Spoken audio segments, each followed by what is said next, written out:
everything that we see in our physical reality is a reflection of what's happening energetically. So if we see that there are insects here, we know that there are other insects in other realms, you know, and the potential for those insects to be the insectoid beings, to be the ones that are actually farming us and look at us like we look at ants, which is quite ironic. Indeed. And we do see a lot of insectoid-like beings in our sessions, especially like the mantis beings and things like that, that are ultimately, you know, running the abductions and things like that. Yeah. And the parasites, which I remember the one time we were supposed to meet with someone for an interview, and I got really sick out of nowhere. Remember that? And you viewed my field, and there was an insectoid injecting me with something. It was a big ant. Yeah. Yeah. Yeah. So it's really interesting, just to see like the parallels between what happens in the physical and what's happening energetically. Yeah, we've seen an increase in like interdimensional parasites and just parasites in general, eggs, parasitic eggs. For people who have the shot, usually. Yeah.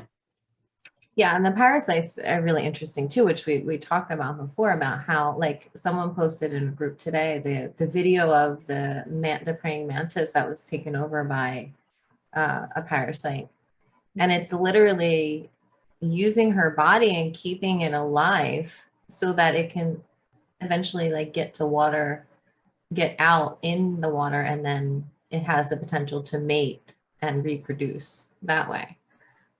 So learning about parasites was a big revelation for me, and how they work inside of insects, and seeing how they really can control their behavior.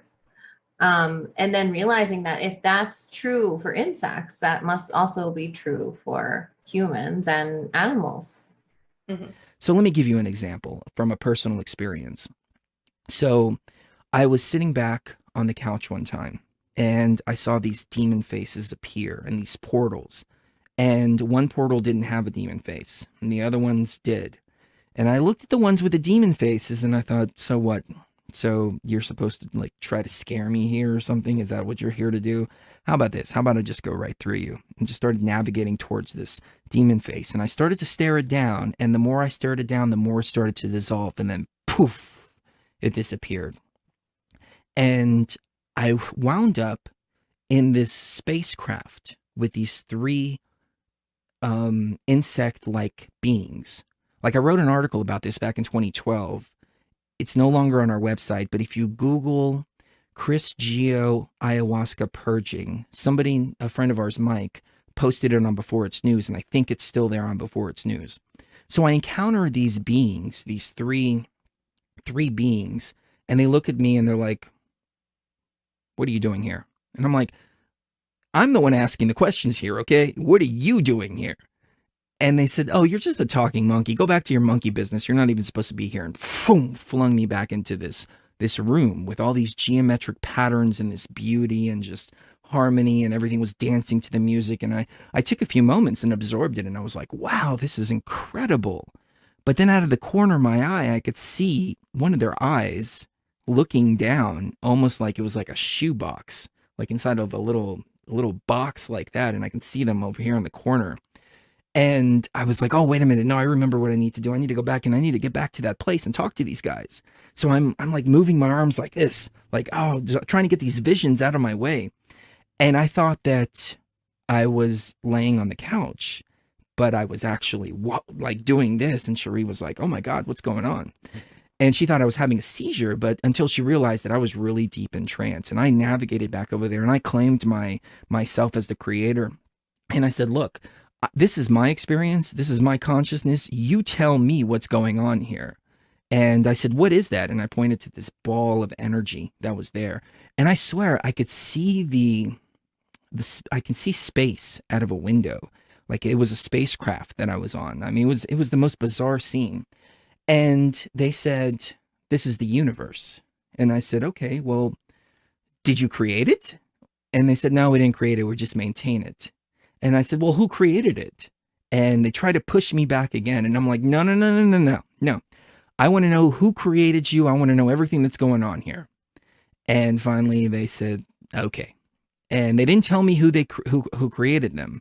Like that was something that they didn't get to. But I said, who created the universe? And they said, you created it. And I was like, wow, okay. I didn't even catch it at first. Like it wasn't until hindsight that I started thinking about the experience.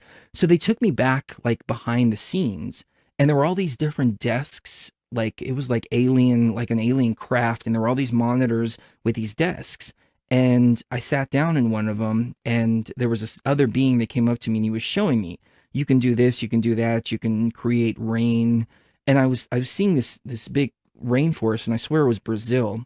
I turned on this device, and it just started like creating this huge hurricane. And I turned it up more and more and more and more, and it was creating hurricane and winds and all kinds of stuff like that. And I got up and I walked over to another part, and they were showing me different elements of how reality is created and how reality is maintained. And I asked them, why did you do this? And they said, well, you know, this is where souls exist. They can't exist outside of this reality. And so we maintain the universe. And the next day when I woke up, this is kind of a little kind of side, it makes me chuckle. I'm not claiming anything here, but there was a huge flood in Brazil. And I was like, the next day when I read it, I was like, oh shit, did I do that? Like, you know, you never really believe these experiences completely. I mean, you've got to chalk it up to coincidence first.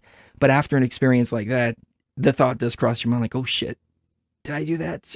I close my eyes, and this is another thing. The shaman always says that it's best if you keep your eyes closed. Now, I have some difficulties keeping my eyes closed all the time.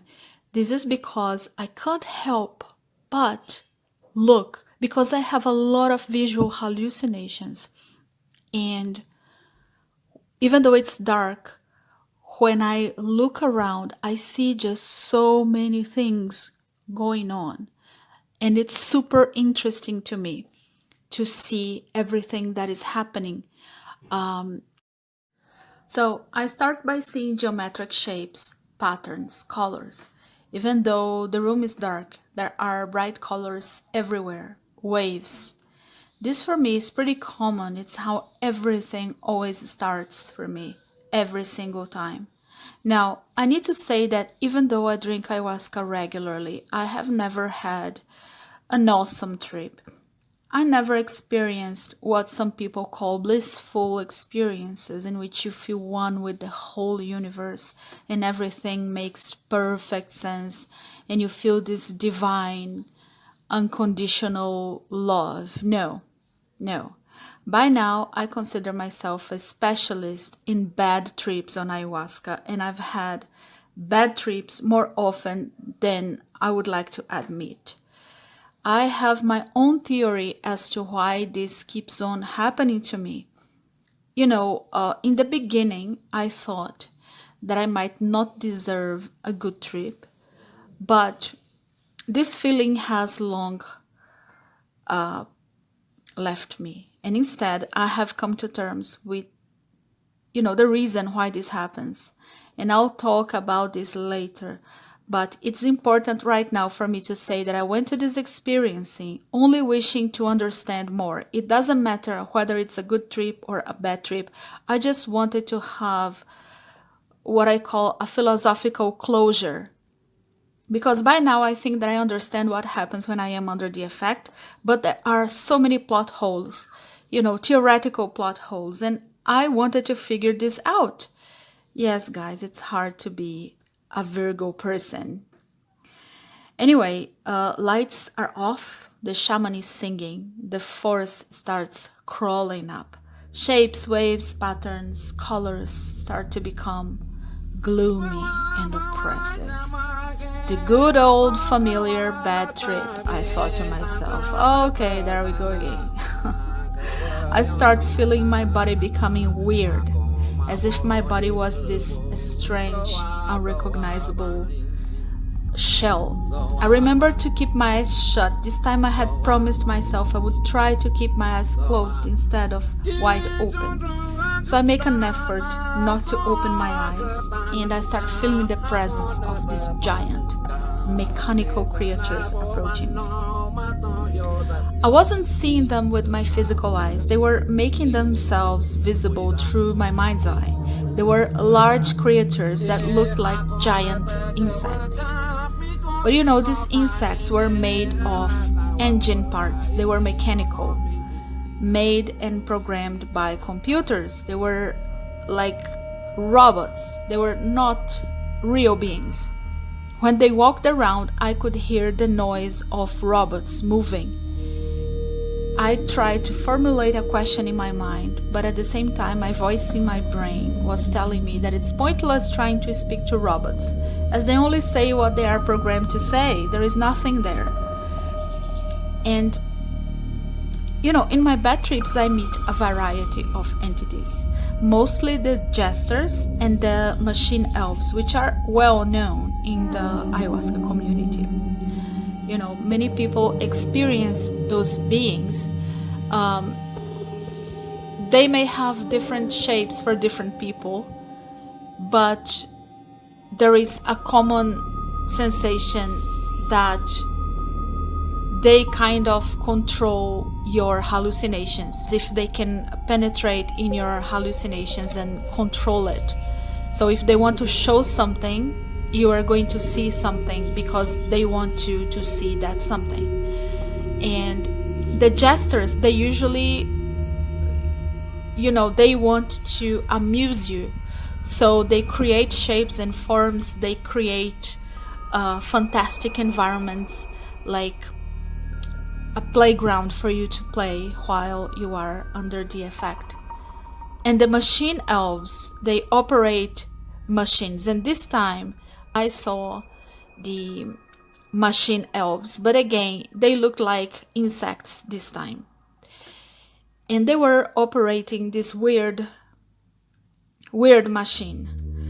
The thing is that what happens to me all the time is that everything that I see under the effect of ayahuasca looks lifeless. Whether it's beings, animals, things around me, they have no life of their own. They look like artificial stuff made by a computer, designed by a program.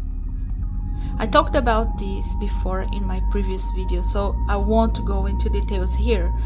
But when I am under the effect, everywhere I look, I see only artificial intelligence.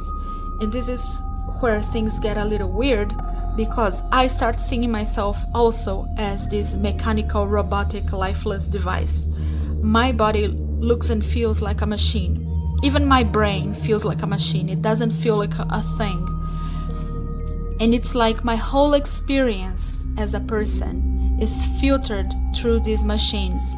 So you cannot really know what is real, because what you are understanding as real is a byproduct of these mechanisms. Right? So this is what it feels. So I have very long hair below my waist, and when I touch my hair, it doesn't feel like real hair. It feels like artificial hair. It's very, very strange. So I feel that life in general is a result of a virtual reality game that we are playing together. We are online players sharing a virtual reality for a reason. And when I drink ayahuasca, it is as if we can see through this game. We can recognize this game as such. So I start feeling as if those giant insects were operating some machines. I am lying on my mattress. This mattress feels like a hospital bed, and I start feeling like I am tied up to this bed. But I obviously know that I'm hallucinating, so I know as a fact that I'm not literally tied to the bed. But it doesn't mean that I can snap out of the hallucination just because I can recognize it as a hallucination. You know, so what happens is that I recognize it and I agree that whatever I am feeling is not really happening. And it's okay. So it kind of makes the whole thing lose a little bit of its power because the illusion has been uncovered. It's like, oh, okay, so now I am hallucinating that I'm tied up to a hospital bed. Not funny, haha. But, okay, let's do this. And the giant insects, what they do is they start operating these machines and they start giving me astral shocks. And I am not even kidding. I literally feel as if they are giving me shocks for a reason, but I cannot figure out the reason why. I tell myself that if I'm having this experience, I better accept it and surrender, because otherwise, what is the point? So I accept that they are reconfiguring something in my inner program, and I just lie there and allow myself to be, given shocks. And I start seeing computer codes everywhere. And they're trying to change something, and I don't know what it is. And I am like, wouldn't this be much more effective if I knew what the hell you're doing? But they would not tell me, you see. These beings, they were like technicians. They didn't even know what they were doing. They were just following a program. So it's not that I could ask them. It's like going through an exam and the technician doesn't really know why you're doing that, because he's not the doctor. He's just operating the machine. This is the best analogy that I can get to. So I felt as if I was forcibly going through an electroconvulsive procedure. I felt my jaw clenching, my eyeballs twitching. There were a couple of tears rolling down my cheek, and I felt like I was biting my tongue, all while still understanding that none of that was actually happening. In fact, part of me was very calm and collected, just lying on the mattress, trying to figure out why I was going through that again, because I always have bad trips, so why? And I was literally feeling as if I was receiving these weird shocks. I looked at the guy in the mattress near me, the guy who came with me to the ceremony, and he was sitting, holding the bucket and vomiting a lot. I asked him if he was okay. He said he was not okay. I actually got up, got him some water, helped him drink water, cleaned a bit of vomit out of his shirt, while I myself was still hallucinating that I was going through this painful procedure. So I've said before numerous times that with ayahuasca, we don't really lose touch with reality, if you want to call it that. We still know that we are hallucinating. There is no confusion there. With mushrooms, it's a little bit different. For me, when you take mushrooms, it's harder to tell what is real and what is not, what is part of your hallucination and what is not part of your hallucination. But with ayahuasca, it's very clear. At least this is my experience. And this guy was having a real bad trip. He was telling me that, demons were chasing him, that there were dark entities all around, that he was seeing ghosts and spirits, and they were after him. And I was trying to tell him not to believe those hallucinations and to try to look at them as if he was watching a screen, because this is my go-to method to stop a bad trip. And since I've had many bad trips, I can tell that at least this works for me. When I am having a horrible experience, what I do is I try to connect with a part of my mind that is observing the hallucination from third-person perspective. And at the end, I think this is my big lesson, because while you are hallucinating, if you can detach from the hallucination itself and watch things as if you were watching a movie, you will be able to navigate through the realms without being affected by what you see. So maybe you see a horrible demon, maybe you see, I don't know, giant insects, and you can still walk confidently through these realms without being affected. And then the epiphany for me is that, you know, our 3D existence is not very different. We are literally hallucinating our concrete reality. I do believe that we live in a simulation and that everything we call real is generated by a program. We are in a virtual reality. And these experiences with ayahuasca, they really reinforce that in me. Covina, California, 1963. In this small farming town on the outskirts of Los Angeles, 17-year-old Linda Porter awakens to find herself aboard a strange craft. From what she is able to recall later under hypnosis, a small creature that appeared to be a gray alien led her towards a light-filled room where she encountered another type of being, one much taller and with the features of a praying mantis. Very standalone, very odd case. The fact that this occurred in 1963 is very intriguing because it's before the abduction phenomenon became popularized. There have been depictions throughout various abduction scenarios that include the gray aliens and this larger, tall insectoid being. Very praying mantis-like. Linda Porter claims that throughout her teens and 20s, she experienced numerous other encounters with these alien beings. But it wasn't until the age of 45 that she finally reached out to investigative journalist Linda Moulton Howe to tell her story. I received a letter carefully written from Linda Porter. This led up to her sending me a whole lot of drawings. These drawings appear in Linda Moulton Howe's book, Glimpses of Other Realities.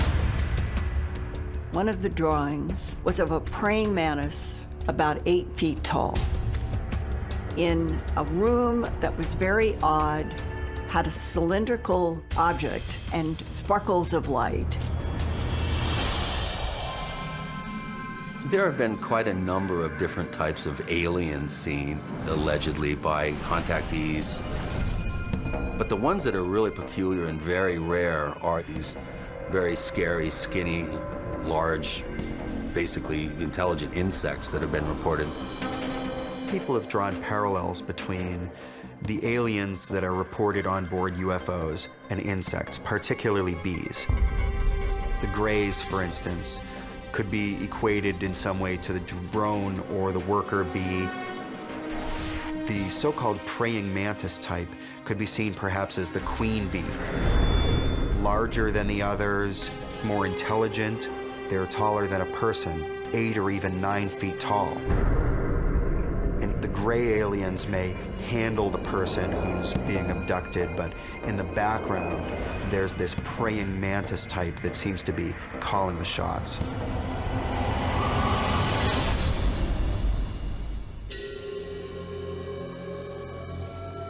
According to Porter, she is part of a larger experiment, one in which these aliens appear concerned with her soul. She said, whatever we humans are, we have an animus, a soul, that is mysterious to them. And they are trying to find out, where does the soul spirit go at the moment of death? And that the non-humans were studying the recycling of the souls in and out of containers. She talked about being shown 3 cylinders. Contained in each cylinder was a human being in kind of like a state of suspended animation. Linda Porter came away from her 2 or 3 decades of interaction with these non-humans, including the at first terrifying praying mantis, that These are extraterrestrial biological entities that have taken a deep interest in the evolution of life forms here, that they have manipulated DNA in already evolving primates, that they have created a whole series of different models. Might the numerous accounts of mantis-like beings reported by alleged alien abduction victims, along with the ancient San story of a praying mantis god, be evidence that an otherworldly race of insectoids really does exist